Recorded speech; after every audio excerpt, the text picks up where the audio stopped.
Hi folks, it's Ron with Ideal Industries and welcome back to the channel.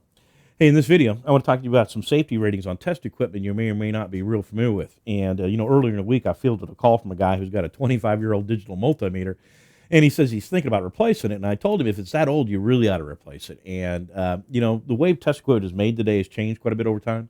And what they think about when they make that test equipment has changed quite a bit. And one of those things is safety. And I'm going to tell you that if your meter's 15 years or older, you really ought to think about replacing it. And one of the most important things to look at when you buy that new piece of test equipment is to look for third-party testing laboratory certifications, and those are usually on the back of the tester. So look for a label that says UL or CE or CSA, and of course there's others.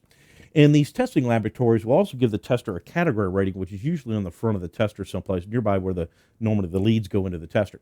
Now, the category rating tells us the equipment meets specific safety guidelines, and it has been tested to those guidelines by these third-party laboratories. A number of years ago, the industry adopted what's considered to be the International Electrotechnical Commission's, or the IEC's, safety standards model for measurement, control, and laboratory use of test equipment. And that's really where all these category ratings have come from. So, unless you're from the industry, you may not even know what that means. And the category rating tells us the environment or location that test equipment actually is safe to use in. And obviously, between commercial and residential work, we could experience significant differences in currents and voltages. Okay. Now, there are actually 4 category ratings for test equipment, and the higher that rating, the higher the peak impulse transient voltage that the test equipment is actually designed to absorb. Okay. And keep in mind, this is over microseconds of time, not seconds in time, so very, very short periods of time. And you should understand that as you've got a piece of test equipment on a live circuit, things can change and loads do turn on and off. And at times, that piece of test equipment that's hooked to that circuit can experience some very high peak impulse transient voltages that can actually be thousands of volts, but again, over a very short period of time. So again, the tester's got to be able to absorb this and not be damaged by it.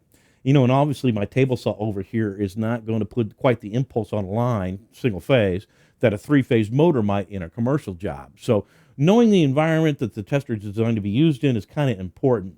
And, you might be surprised at the number of calls we get from people with Category 2 rated testers that are no longer working and find out that they're on a commercial job and that tester has experienced a pretty high transient impulse voltage that actually ruined the meter. Now, most of us are not going to sit down and figure out what the peak impulse transient voltage is that you might experience in an electrical circuit. So through these category ratings, we can actually, it's better to describe the location and the environment that test equipment is actually safe to be used in. And if you know the category rating of the tester, you know where it's safe to use and not damage either the meter or yourself. This chart represents the different environments that the different category ratings actually relate to. And from category 1, say inside of an appliance, all the way out to category 4, which is actually going to be outside of the building. Now, category 1 testers is the lowest rating, and those testers are designed for telecommunications, electronic gear, and any other low energy equipment that already actually has built into some transient over voltage protection. And an example of something like that would be like a copy machine. Now, category 2 rated testers here are designed for loads that plug into electrical outlets, so outside of electrical outlets in rooms, okay? So for either fixed or non-fixed loads like, appliances and lighting and any portable equipment you might have. Now, you can also safely use these at outlets that are at least 30 feet away from a category 3 rated source and 60 feet away from a category 4 rated source. And so that's the type of tester that a typical homeowner or hobbyist would probably want to have. Now, category 3 here is really the minimum tester I would recommend to any electrical contractors or industrial guys out there. And these type of testers, category 3, can be safely used at electrical distribution panels and in primary and branch circuits. And of course, anywhere, of course, you could use a category 2 or a category 1 type tester. And you can also use them on any permanently installed loads in the buildings. And those are like motors and lighting systems and drives and load centers. And also, all those devices are separated from the utility service by at least a single layer of transformer isolation. Okay. Now, category 4 here is really the highest rating you can get, and these type of testers can be used at what we call the origins of the installation or at the utility service itself. So outside of the building, at the utility service, you can also use them on that service drop going from the pole to the building, any overhead runs you might have going out to any remote buildings, or any underground runs you might have going out to, say, like a well pump.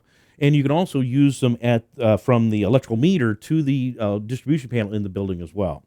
Now, besides the category rating, the voltage should also be clearly stated on the front of the tester as well, because you can actually go out and buy a Category 3 rated tester that's rated out to 1,000 volts, and it might have a dual rating of Category 4, say up to 600 volts.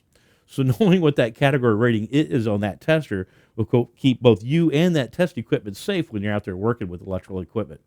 Hey, thanks for watching the channel, folks. I really appreciate it. I'll plan on seeing you on the next one, and I'm Ron with Ideal.